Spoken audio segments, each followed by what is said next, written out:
Hi, Dr. Ramani. I am so excited to meet you. Thanks for being here today. It's my pleasure. Thank you so much for having me. Absolutely. And I have been following your work and I'm so excited for you, your new book. It's Not You, New York Times bestseller. Super exciting. Thank So excited you. for you. It's awesome. It's awesome. It's probably been a whirlwind for you. It was a whirlwind, and the whirlwind is starting to settle, I'm happy to say. So it's That's good. good. Yeah, Good, thank you. good. Well, I think it's great and it's good because I think this is information that so Yeah. many people Mhm. need. So, I spent some time reading your book and I Mhm. was really struck by something that I really kind of want to dive into, which is, you dive into all the complexities of narcissism. This is your area of research and study Mhm. for so many years, and this is sort of your specialty.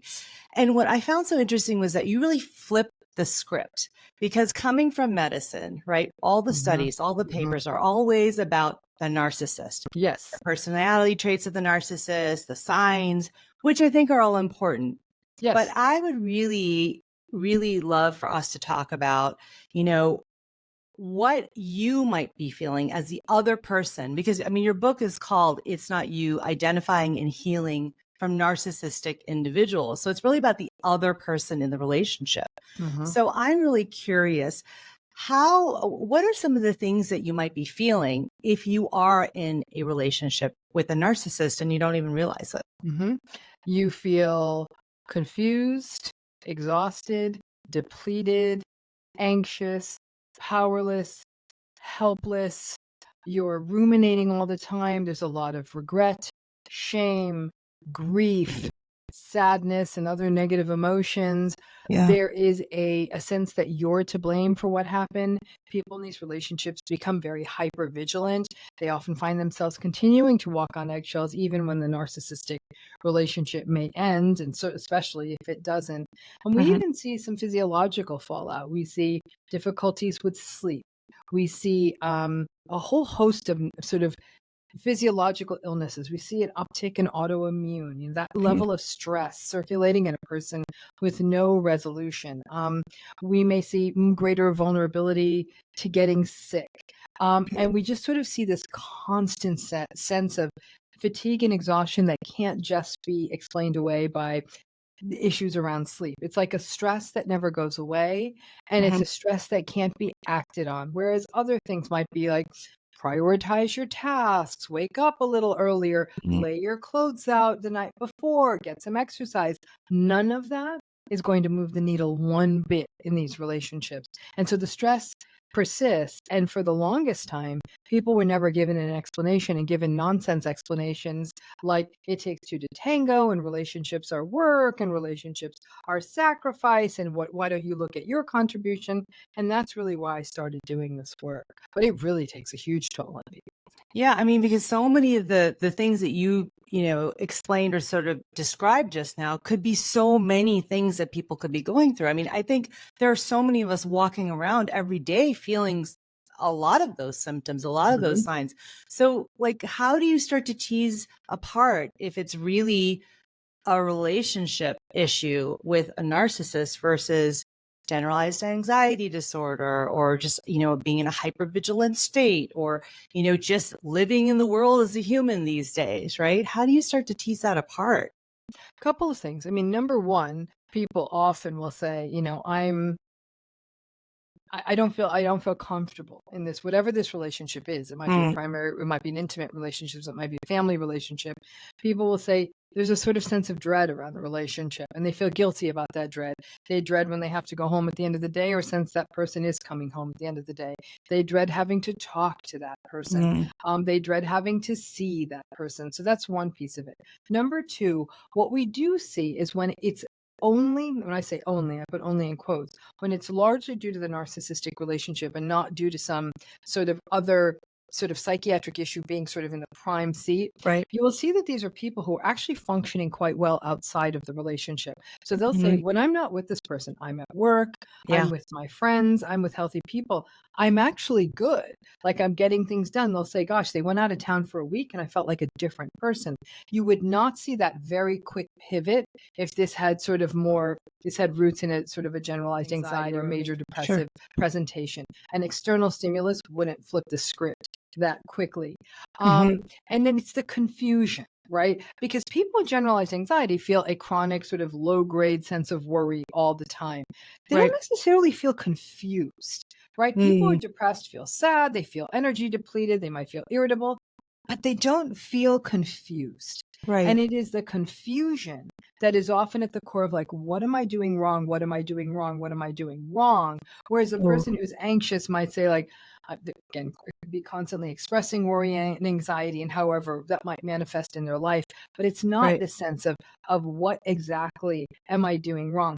But you can definitely see it's a bit like it's a bit of a dose response relationship. If Sure. we were to remove the narcissistic person or persons from this person's life, or the Right. amount they had to interact with them, in many, not all, but in many cases, we'd see almost immediate improvement. And if that's Hmm. the case, then that seems to me it's that. And Right. I think it becomes less of an issue of sort of chasing our tails on what the etiology of it is that if, again, if a person's like, I'm not feeling my best, but Hmm. most people who come to this conclusion will say, there's something not right in this relationship. I don't Hmm. feel, so they won't usually come to this utterance, but it's really an expression of, I don't feel safe in this relationship. I hold back in this relationship. I'm deeply inhibited in this Sure. relationship. Or they're constantly betrayed in that relationship. And the problem is that we think of trauma in a relationship only to come from physical abuse. A person Hmm. is hit, a person is forced into having sexual relations. We'll clock that as a trauma. But what Sure. we don't tend to sort of process as a trauma when we're talking with someone is the chronic emotional neglect and invalidation. But as that piles up over the years, that's Mhm. definitely trauma because that person feels less safe in the world. So I think it's very clear, having worked with people on, but Yeah. first of all, there's usually no discernible relationship in a person who might have this presentation. Like, for example, they might be very anxious and all of that, Right. but without a relationship, they'll say, I'm not in a relationship, or my parents are dead, or I Right. perfectly, my parents have been very supportive. So there's Hmm. definitely something you can pin it to as soon as you start digging deeper. And keep in mind too, these things can co-occur in Right. so many people with narcissistic relationships. This may have gone on to sort of culminate in a presentation like generalized anxiety or a Right. major depressive episode. Some people have had such a sustained exposure to narcissistic abuse that we see complex trauma. And Right. so multiple presentations are happening at the same time. And for Hmm. some people, the psychiatric issue may have predated the narcissistic relationship. They may have been a person with any number of psychiatric issues that then meets a narcissistic person, Right. and then you'll see a worsening of the symptomatology. Yeah, so it's really complex. So, I mean, what you're saying is that it could be one or the other, it could be both, it could be which one came first, Mhm. right? And so I want to tap into something that you said, which is, that a lot of times trauma and abuse is always seen as physical or sexual and not so much emotional. The other thing I would say is that so many people are always so focused on the relationship with an intimate partner Mhm. as being the person who might be the narcissist if they're aware, or if they're talking to their friends, or Mhm. there's Mhm. their sister or their brother or whatever. It's always focused on an intimate relationship, but I know that that's not Mm-mm. the only source. So can Mm. you talk to us about some of the other sources, because Mhm. I imagine that some of this maybe presents a little bit differently for the person in that relationship, if it's a parent, Mhm. or if it's in an aunt and uncle, or a grandparent, or perhaps in a professional setting. Mhm. Like, let's Mhm. talk about that, because I think a lot of people suffer in these relationships that are not an intimate relationship. Mhm. Yeah. So intimate relationships, and this is basically based on a straw poll of the thousands of survivors we've worked on. Intimate relationships tend to be the leader in this pack. Like, Sure. this is what most Of people course. will report being the sort of primary issue. However, and Hmm. we also know that the fallout of narcissistic abuse in terms of mental health symptomatology, when it is an intimate partner, tends to be at the highest level, which makes sense because the interactions one has to have with an intimate relationship are in the day to day. However, Sure. pick a person in your life who's significant. If they're narcissistic, it's going to cause you problems. Sure. Obviously, with parents, it is developmentally impactful, right? Because this kind of invalidation and subjugation is going to impact the development of identity, of self-regulation, of self-concept, of self-worth. And so Mhm. those wounds can actually carry through a lifetime and can be magnified if you have to continue dealing with that narcissistic parent. I always liken the adult child of a narcissistic parent is still rolling up to that parent at the age of 45, hoping that they look at the drawing they made, but now it's a promotion, or I was just promoted to Yeah. partner. And the parent often still has the same indifference or even competitiveness, the same way they did when the person was a child. So that's, Right. and again, the criticism, the invalidation, the not enoughness, the guilt, you owe me something, that tends to persist with narcissistic parents. Mhm. Narcissistic siblings can be a real issue. And what's interesting about narcissistic siblings is, I mean, again, not every child in a family system is going to become narcissistic, even though it has a developmental trajectory. There's a lot of things that go into someone becoming narcissistic. So a person could have a narcissistic sibling, not be narcissistic themselves. And that relationship can be very problematic. Not Sure. only might it have been a source of harm in childhood, but as that person goes into adulthood, this narcissistic sibling could be quite controlling, could be violating boundaries, could be triangulating the family system. And as Mhm. parents get older, you might see really, really inappropriate behavior around trusts, estates, wills, the care of elder Right. parents, assets, all of that. And then, of course, there's a whole range of extended family members. And there's, of course, also in laws who may not come into someone's life until later on. But a person might either A, have a narcissistic spouse who also has narcissistic parents, and that's a double nightmare, or they might be a perfectly lovely spouse, but have Right. narcissistic parents. And that becomes a lot more tricky because they are your spouse's parents, but they could be doing all kinds of havoc, including having sort of a very sort of inappropriate enmeshedness with their own child and recognizing the new spouse as an interloper. Then you Right. have the whole world of narcissistic workplaces. And I cannot put too fine a point on that. We often spend most of our waking hours at work. And Right. so, depending on the nature of your workplace, for example, how much contact you have with the narcissistic person, how much decision making heft they've got, how large the workplace is, how many other healthy colleagues you might have, this can be incredibly impactful. And I have to say that I have seen people suffer at the same level you'd see with an intimate partner in a workplace. Yeah. And because some people can't just afford to quit a job, they may Right. get stuck into it, or they might have become vested, or they might be in it for a long time, or might be 2 years from retirement or something, and Right. have to spend even more time and really, really be harmed and abused. And most HR departments don't understand anything Right. about narcissistic relationships. So friends, narcissistic friendships, you can't, we can't Yeah. even diminish the value of that, in the sense that narcissistic friendships may be friends that people have had since childhood or high school, and there's a nostalgia that keeps people in, and a guilt, like, oh, they've seen me through all these things, and people might fight for it. And narcissistic friends can do a real number on someone, especially when a person may not already have a narcissistic partner or any partner. So the friend then becomes a very primary relationship. So it can show up anywhere, it can do harm anywhere. It just Right. turns out that much of the work has been done Yeah. on intimate relationships because of things like divorce and Sure. co-parenting and all of that. Yeah. Sure. No, I think that, I mean, absolutely. I think that everything that I've ever read and anybody that I've come across in my clinical work, it's usually been an intimate partner. But I do think that this happens so often. I actually have someone in my life who has been in a workplace setting for a very long time with a very narcissistic Mhm. partner. Uh-huh. And the effect of that narcissistic partner in a workplace Mhm. on this person has just been absolutely incredible for me Uh-huh. to witness and to see, Mhm. um, almost to the point of what a narcissistic parent is like, Mhm. because this Uh-huh. individual also has narcissistic parents. So, it's just really interesting. And I just want to make sure that, we really tap into that for folks who are listening, that this can be in any relationship that you have, Mhm. that it could Uh-huh. be coming from. Absolutely. Yeah, go ahead, please. No, I was going to say, not only can it be in any relationship, it's also unusual for people to just have one. It's not unusual for a person to have grown up with narcissistic parents and then find themselves with a narcissistic Ah, spouse, or have a narcissistic spouse and then maybe run into it in a narcissistic friend. I mean, blessed are those who have mm, none of these, but many people yeah, have more than one. And they may right, not be happening contemporaneously at the same time. It may be that a person looks right. back and they're like, I can't believe I'm doing this again, right? Like, I just went through Hmm. this with this Hmm. person and now it's this person. So I think that Right. when it is repeated like that, it's not always that people say, I've got more skills to deal with it. There's actually this sort of exhaustion over time.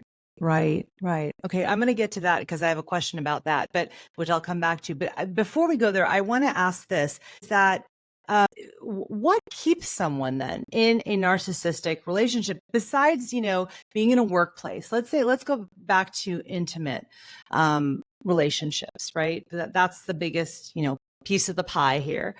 What keeps someone in a narcissistic relationship or a relationship with a narcissistic person if they're feeling so bad and so confused? Like, what's sort of the psychology there of why we stay?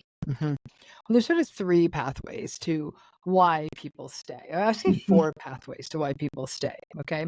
Mhm. Some of them are historical factors within ourselves that make us more vulnerable to getting stuck.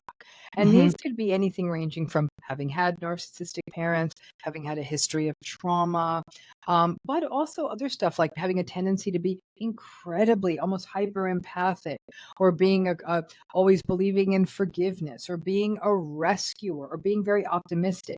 These sorts of individual factors can actually make people more vulnerable to getting stuck because there might just in a general way be a lot of excuse making. There might be a greater propensity for things like self blame, and this might also be very familiar, like this is what relationships are. Who's going to Right. question this? So that's one set of things that are historic within the person who's stuck. The Okay. second the second set of issues has to do with not knowing. We're not taught this. We're not taught this in school. I have to tell you, not. I don't think the word narcissism was uttered once in all my years of clinical training, classroom training, hospital training. It just wasn't mentioned. It Right. wasn't a Yeah, I thing. agree. And Yeah. when we learned about it, we got all this convoluted Yeah. gobbledygook, and we didn't cut to Yeah. the chase. And Yeah. so the fact is that a lot. If the therapists don't know, I don't know why we would expect people to know. Obviously, that's changing. Mhm. There's a lot more different ways to get education about this out there, but a lot of people just don't know. And so the Right. baseline is like, maybe I'm reading this wrong, or maybe relationships are just hard. We're all given this message. Relationships are hard. Relationships are Right. sacrifice. Actually, no, they're not. And that's a really bad bill of goods to sell people. The relationship is Mm, functional. It's not hard. It's just, it's you every so often we might need a tweak and say, oh, there's someone else in the room. But that might actually speak more to the stressful way we live our lives, and not that relationships are hard. I think life and the way our economy is set up is mhm. hard. And Mhm. relationships are some of the roadkill on that. It's not that the relationships are hard. So it's the not knowing, and that can be an eye opener. Then there were the Mm, practical factors: money, yes. minor children, Uh-huh. religion, Mhm. culture, duty, obligation that are Yep. built into those cultural models. So there are people, I cannot tell you how many people I've sat across and said, listen, if this person dropped dead tomorrow, Mhm. I'd cry the tears to look good in public for a week, but I'd be absolutely Yep. relieved. They've said this about narcissistic parents. They've said Yep. this about narcissistic spouses. They've said this about Mhm. narcissistic bosses. But they're saying, because of how the family court is set up in a way that a lot of people have to make the painful decision to stay because they Right. do not want their kids alone with a narcissistic co-parent. And the Right. family court will grant custody to that parent. So they're like, nope, not doing that. And on their 18th birthday, they file for divorce. Mhm. Then you have the most complex variable of all, and that's trauma bonding. And the trauma bond is what I was almost experienced as a physiologically unbreakable connection with a person that's created by this intermittent shape shifting between periods of time that are quite abusive and awful Mhm. with periods of time that are not abusive. Now, Yeah. they may not be good. It may just be that this person didn't scream at me today. And in some cases, they may alternate with what feel like good, normal days. We went out, we had a nice time at dinner, we had a nice vacation, and then bam, you're right back in it. And what Mhm. this does is not only yes, it fosters the hypervigilance, but it creates that intermittent reinforcement slot machine cycle of, well, maybe if I stick in a little longer, it's going to be better. Right. What if I leave and they change? What if Yeah. I leave and someone else gets the better version? What if I leave Yeah. and then I'm alone forever? And so that creates this whole cycle that can get immersed in things like, maybe this is my fault. Maybe there's something I can do. And what we know is that there's a human drive, a human need for attachment and relationships. We can't discount that. None of us are Mm, saying, I want to be an island. Some people do, but that's not normative. right. And so this person you've come to know, become familiar with, might even love elements of, or believe you love elements of, Mhm. represents the person you're attached to. And Right. this intermittent all over the map, when there's sort of cracks in that created by this good, not so good, or abusive, not so Mhm. abusive, or good, bad kind of sorts of shape shifting, people tend to blame themselves, because if they blame themselves, they can maintain the attachment. So over time, people in these relationships think they're the bad actor, they're the Right. problem. And you will see survivors in these relationships carrying mountains of self-blame, shame, Yeah. truly believing that they're a bad person. And so Right. who's going to leave? They're like, I'm the bad one, right? But they Hmm. know they're not. It all doesn't sit comfortably. As these folks get educated, they're like, this was all the things they were doing were actually not okay.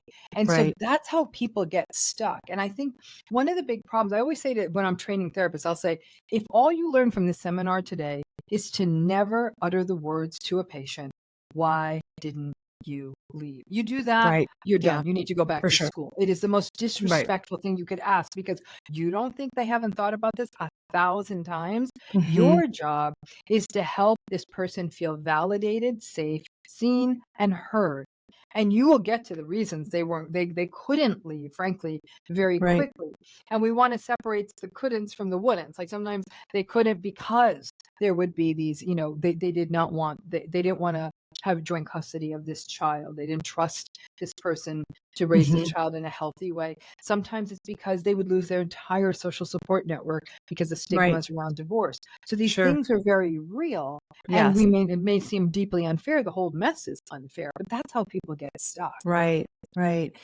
And so what I'm thinking about is also attachment styles, because you mentioned that, is this sort of a pattern also that, from an attachment style from childhood, and then it's the same attachment style that you have to other people that you have relationships with, or Not how does that necessarily. factor in? I think the attachment conversation gets a little reductive here, Yeah. because I think that what happens is I've seen this time and time again. Hmm. Many, many people who are in narcissistic relationships who actually came into this relationship securely attached, Yeah. in a very good place in their life, content, Hmm. lots of friends. But what we forget about narcissism is that narcissistic people can come in hot.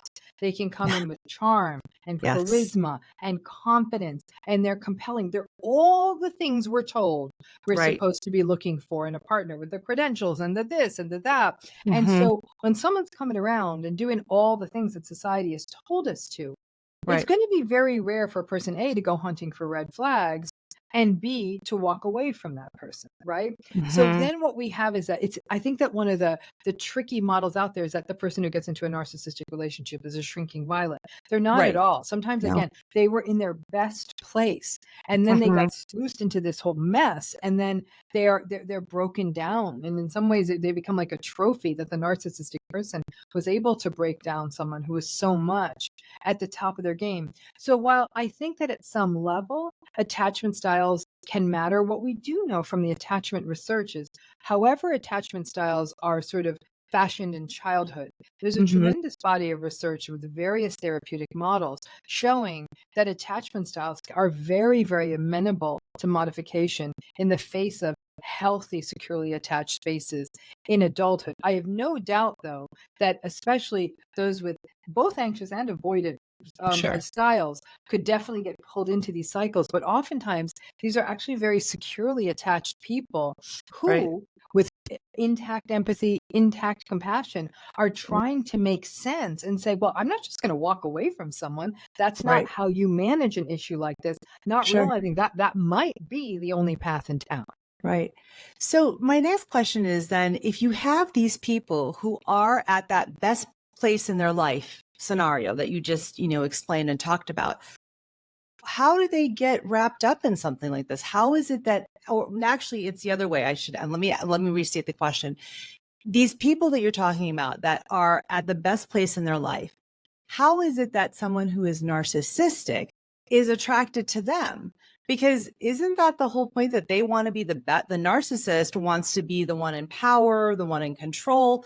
Why would they want to be with someone who is in that really good place in their life and maybe, really strong and, doing well, etc.? I always thought of it as sort of, like the deer that's being hunted, Mm-mm. like that the narcissist goes, after the sort of the weakest Nope. shrinking violet, as you said. Again, that's another sort of myth in this area. It's Yeah. not at all the broken gazelle model, but in fact, Mm. the narcissist wants the best. gazelle. They want the most gorgeous one, the most successful one. Why? Because narcissistic people want supply, and they don't want some namby-pamby supply. They want the best supply, whatever the best supply means to them. So something Mhm. about that person was attractive to the narcissist. For grandiose narcissists, it is the person at the top of their game. They want to be part of a power couple. They want the Ah, most attractive partner. They want the partner with connections. They want the yeah. partner with power, because what could feel better than ultimately getting power over a powerful person?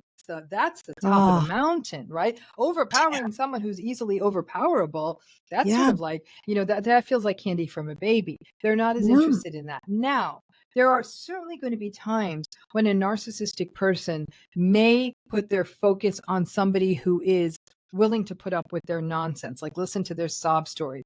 Some Yeah. narcissistic people don't come in so hot. They come in actually kind of victimized and sullen, and life hasn't been fair to me. Mhm. But they will be also sometimes very attentive to someone initially. And that kind of victimized, sullen, sort of sad sack failure to launch narcissism is called vulnerable narcissism. These people don't come in as strong. However, people who may have a natural tendency to be rescuers, if anything, the script is flipped. This person who's doing well might Mhm. meet this person who may some level is attractive to them, but needs to be saved. And that idea of saving someone for someone very empathic, they'll get in. Like, you could come stay at my place. Sure, I'll connect you with someone who knows that. Let me tell you Mhm. some of my contacts. And Sure. before you know it, this narcissistic person's become a project for them, because that's what they do with everyone. It's not that they're foolish, it's Mm. just that they're like a fixer. They like fixing Yeah. people's stuff, they like solving problems. And vulnerable narcissists are a big problem to solve. So Yeah. I have to say that narcissistic people are very drawn to people at the top of their game, because at some level they believe it makes them look good. However, pretty early in the game, the insecurity that is so core to narcissism will get pinged.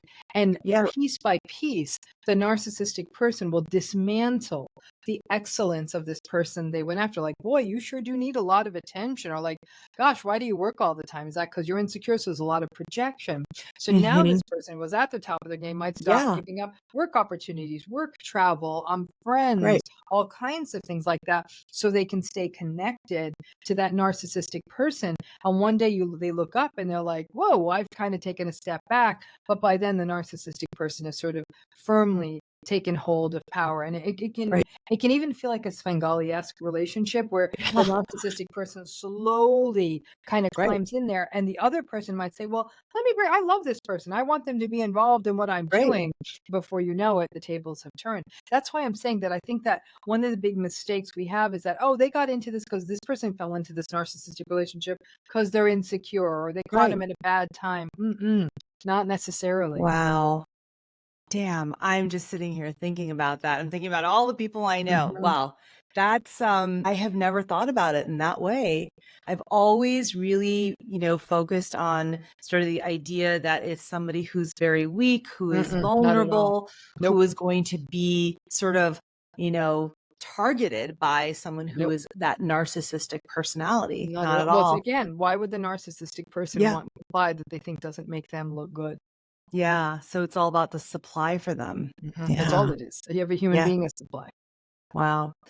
And so, okay, let's just turn then to, I mean, we kind of skipped over this, but, what are the things we should be looking for if we're worried that, you know, uh, if we're worried about getting into a relationship, right? There's so many people who are listening who might be like, I don't want to go there. Like, what are some of the red flags, or are there red flags? I mean, it sounds so confusing right now. What do you look for in a person to say, oh, that person could probably be a narcissist? I need to be careful. I think one of the challenges is that's actually probably almost not even the right approach. Like the red flag model, I wish it worked better than it does, but Yeah. there are certainly things that could happen early in a relationship. There may be contemptuous dismissal of something that you're interested in. It might feel like snobbery. It might feel like competitiveness. But by and large, lots of people will frame that as, I got a new relationship, they're Right. insecure, blah, blah, blah. So we justify it. But you Mhm. might see that kind of competitiveness, snobbery, almost feels like excessive competitive jealousy. You might Sure. see someone who does try to isolate you from sources of support. Why do you have to go out with your friends so Yeah. much? Like, what's that about? And then, or they'll even gaslight you and say, well, I guess you're not really like, I thought you said you were really looking for a close, connected, intimate relationship. Like, you want to spend all this time with your friends. Maybe that's Yeah. not what you want right now. And you actually do want an intimate relationship. So you Right. think, maybe I need to grow up and stop spending time with my friends. And so it's a very slow pulling you away from Mm. those validating voices. You Mhm. might see them really be very reactive when there is some kind of stress or disappointment that's very, very disproportionate. For example, there might Right. be traffic. They may not get the seat they want in an airplane, Right. or they're not getting their reservation got misplaced. So the person at the front says, we're going to need 10 minutes to find you a table.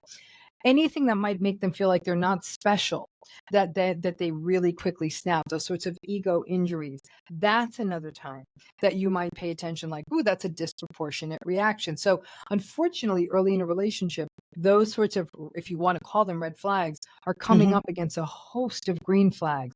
You're having fun. This person might be Right. smart. You might be attracted to them. The sex may be great. The conversation may be Mhm. scintillating. They may have a very interesting professional life. So you're being carried on that river. So are you really going to notice these other little things, or you're going to rationalize them away? They're very busy. They haven't had enough sleep. How can I hold them? I can't hold them to such a high standard. And so I think it's very hard to pick up. In fact, on average, when I've worked with people in these relationships, they said, when I Mhm. really started to get that, and if they were fortunate, to be honest with you, when I Right. really started to get something wasn't really right here, was about 1 to 2 years into the relationship. Well, Ugh. 1 to 2 years in, you might be engaged to be married. You might actually be Yeah. married. You might have a kid on the way. You might Yeah. have moved in together. You might have intermingled your stuff. So it gets all the more difficult to pull out. People would have to do some pretty egregious stuff early on if all other things seem to be Mhm. going well. Another thing to look for is inconsistencies in communication. It's not Mhm. unusual for narcissistic people to come in intensely and lots Yep. and lots and lots of communication, and then they may drop away for a few days, right? And what Mhm. happens is it creates this interesting kind of craving, because you've been enjoying the back and forth, the good mornings, the good nights, how you doing? I'll see you this weekend. And then crickets. And for many people, they'll say, like, what the heck? And every dating book says, don't question it. You're going to seem needy. Don't ask them where they are. So you don't. And then Right. 4 days later, and now you've thought of everything and you've analyzed every text message they've sent you before. And did I say something? And you're looking at their Instagram, and are Mhm. they with someone else? Yeah. And 4 days later, they reach out very kind of almost cavalier, like, hey, how you doing? And many people in that situation won't say, why the hell didn't you reach out? Rather, they'll be so overtaken with the Yes. relief that this person's Right. back in there, Right. that there is no questioning that this was unacceptable. And they'll Right. be like, and then that person, then you might even get a little hint, and they'll say, oh, it's been a busy few days. And that's it. That's all you need. There's no questioning. There's no sense of like, yeah, that didn't work for me. No one, You very, very rarely will someone say that. And if they do, the narcissistic person will jump on that and say, whoa, Yep. whoa, whoa, like, this is kind of needy, gaslighting the behavior. And most people will pretty quickly jump into line. So it's really hard to spot Yeah. this stuff. But I do tell people, pay attention to how you engage in partner choice, focusing on things like patience and warmth and kindness and respect and reciprocity and equality and and just psychological safety. Right? Those are the things you feel like you can show up as yourself. You can say things that and not feel like you're going to get shut down. That's what Mhm. you're paying attention to. But sadly, I think especially dating apps have made this worse. Yeah. We're in such a carefully curated dating world, Yep. checklists, and is there a picture of them on a great vacation, and appearances and all the things. And so people are Right. kind of getting lost in that sort of Instagrammable relationship model, or Mhm. just don't know what to look for because we were never told what to look for. And those Right. things can be hard to find in the beginning, because narcissistic people can be so good at Yeah. showing up initially at what seems like empathy, even though it's not, Right. and attentive. And if they can pull that game off for 8 to 10 to 12 weeks, and then it shifts, 3 months is a long time. And people will say, it must be me, because everything was really good there for a while. Right. Right. And I imagine that if you have grown up with a narcissistic Mhm. parent or sibling, grandparent, whoever, it's even harder Yeah. to Yeah. see those signs, right? Because you're used to them. Yep. You're used to those Yep. behaviors. Yep. And Right. you've With been the indoctrinated into that's normal, that's acceptable. And especially since everything you read will say, and it's the kind of true, that right. big splashy romantic love does start to softly land in a more companionate space. And a lot of people mistake the devaluation for the companionate piece. Does that make sense? So like No, we think so that say that again. so in other words, like over time, 2, 3, 4, maybe even 6 months in, that one thing we see is that we slide from romantic love, which tends to be very passionate Sure. and throw Hmm. you down sex and I can't Right. stop thinking of you, to hey, I want to sleep late on the weekend. And, like, do we really need to go out tonight? It's not so that, like, life Right. starts to happen, right? Right. And it is more, the sex might drop somewhat in frequency. That could be even 6 months in, right? Hmm. But at that phase, as you go more from a passionate romantic into more of a romantic companionship piece, it's Hmm. not so splashy.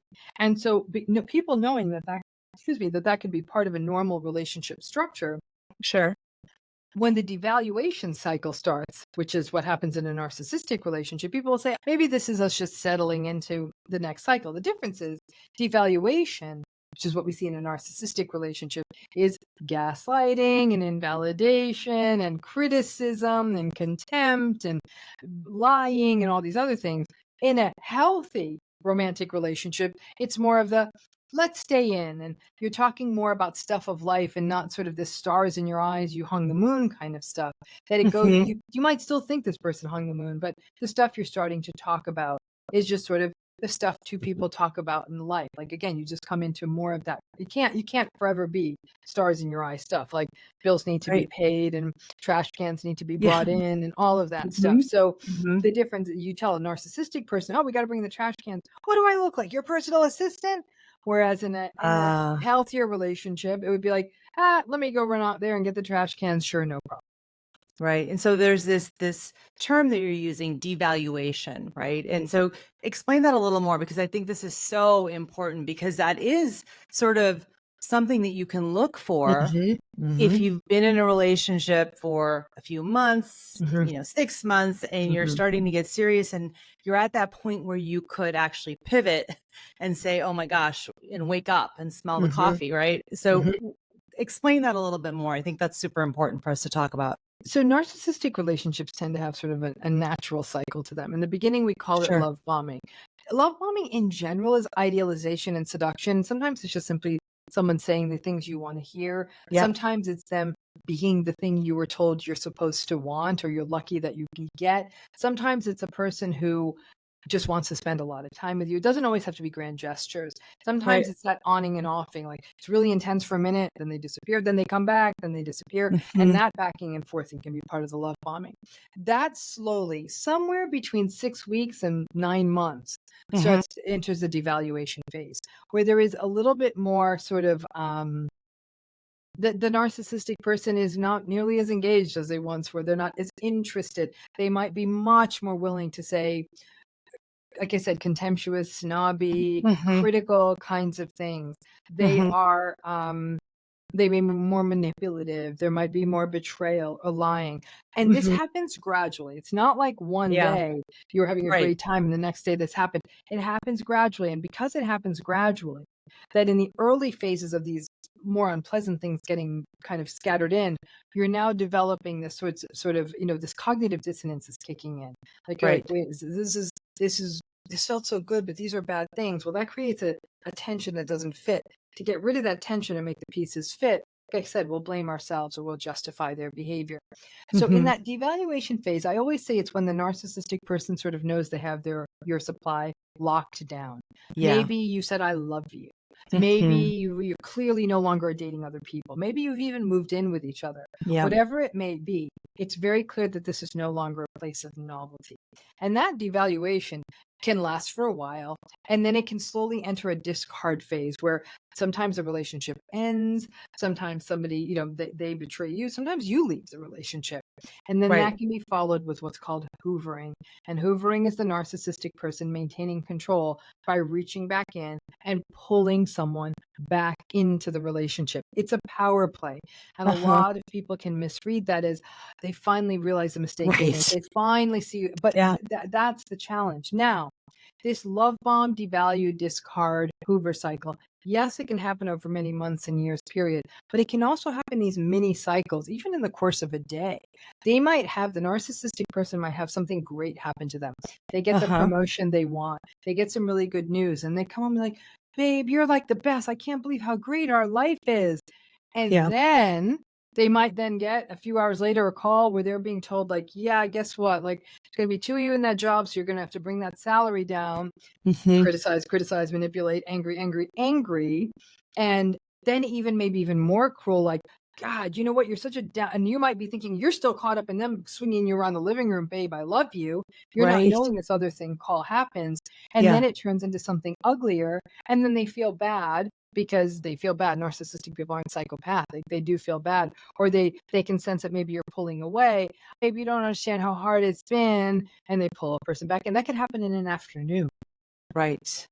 Wow. And so do you think that there are personalities that are more susceptible? I mean, we talked about attachment and you said, let's debunk that because, in Ayurveda, which is, a lot of what this podcast is about, is about this idea that, we are all born with a different prakriti or genetic disposition with the 3 doshas, right? Vata, Pitta, and Kapha. And they have different personality traits and different behavioral characteristics, et cetera, et cetera.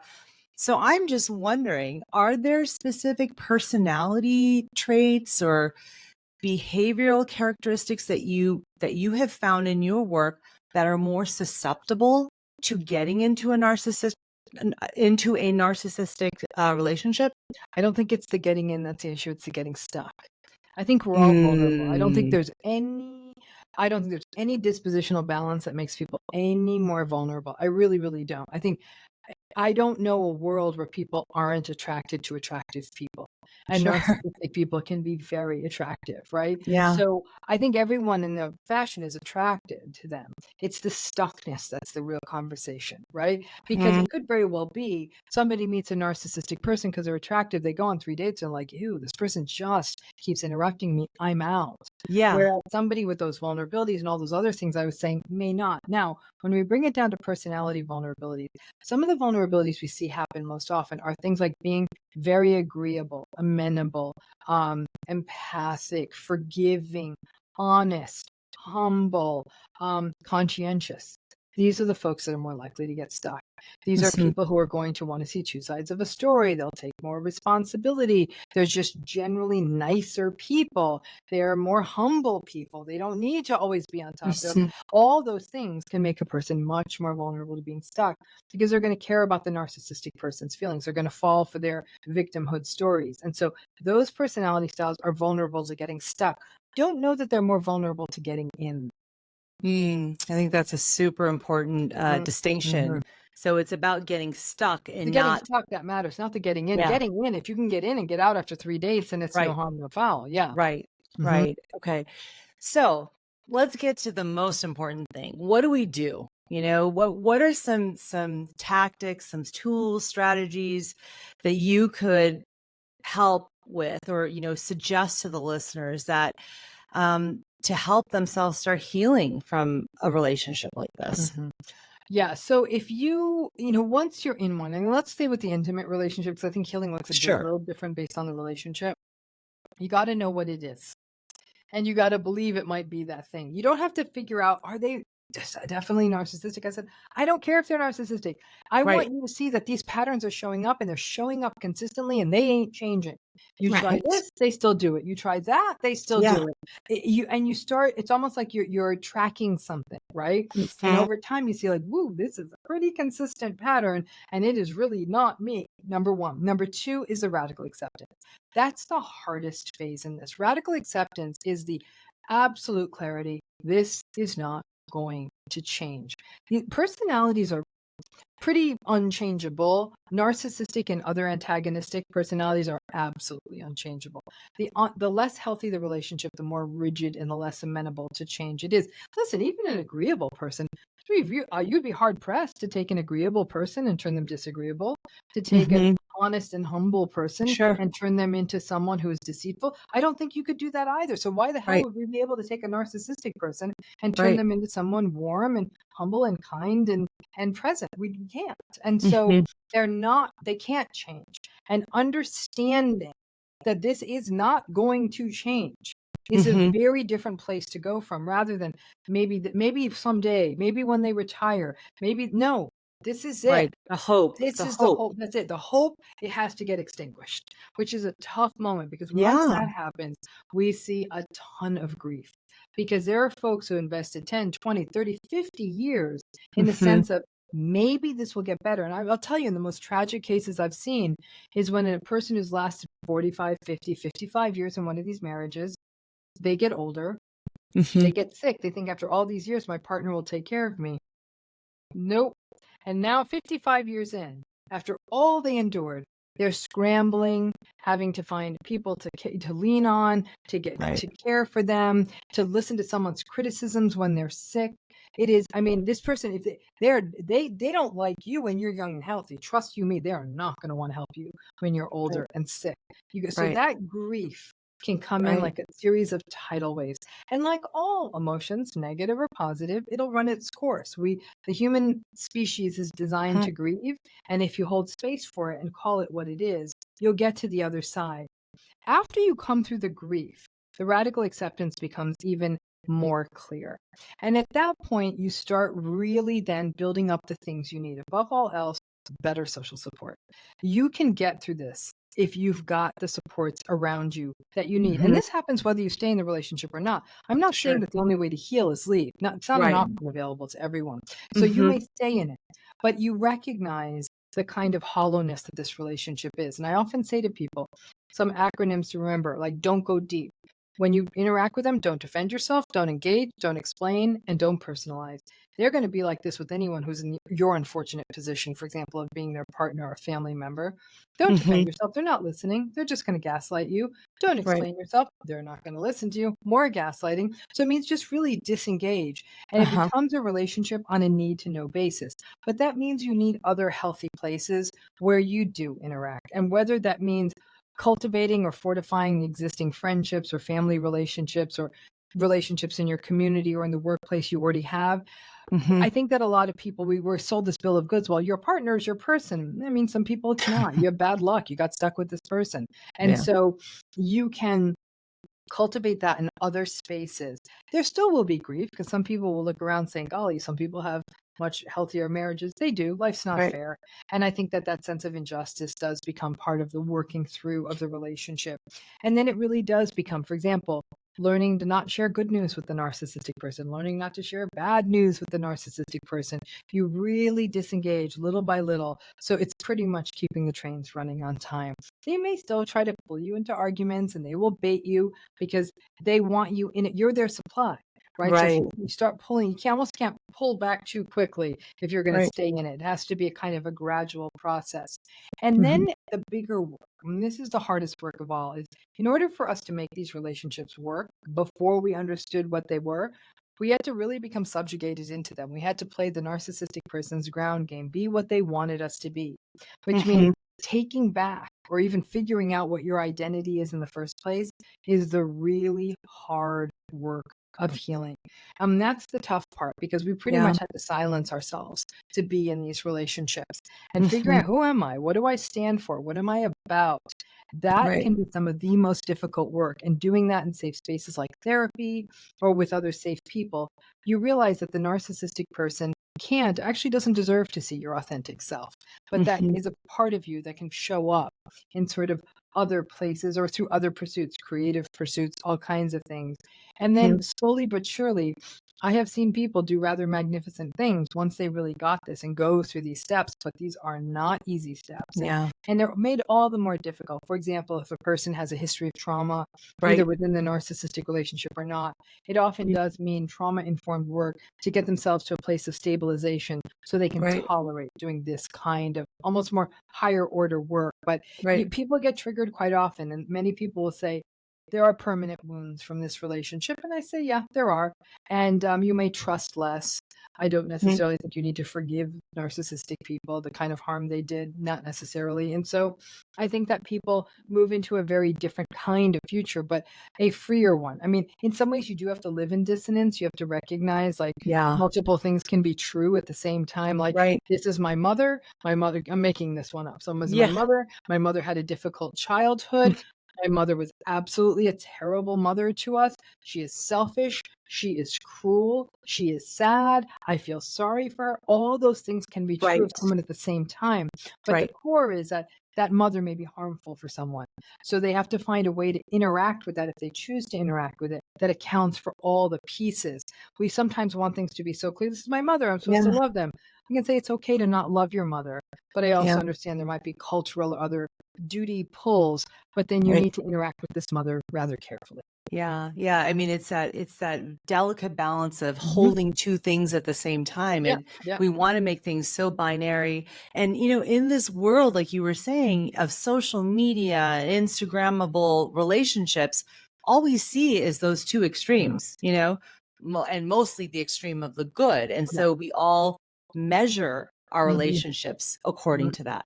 So, mhm, you know, it's very hard to be mhm, in that place of I can hold two things, two truths to be true at the same time. mhm. So, yeah, my gosh. I'm taking a deep breath. That was a lot. Amazing. And so insightful. I had so many ahas just now too. And I'm gonna have to go back and listen to this episode as well.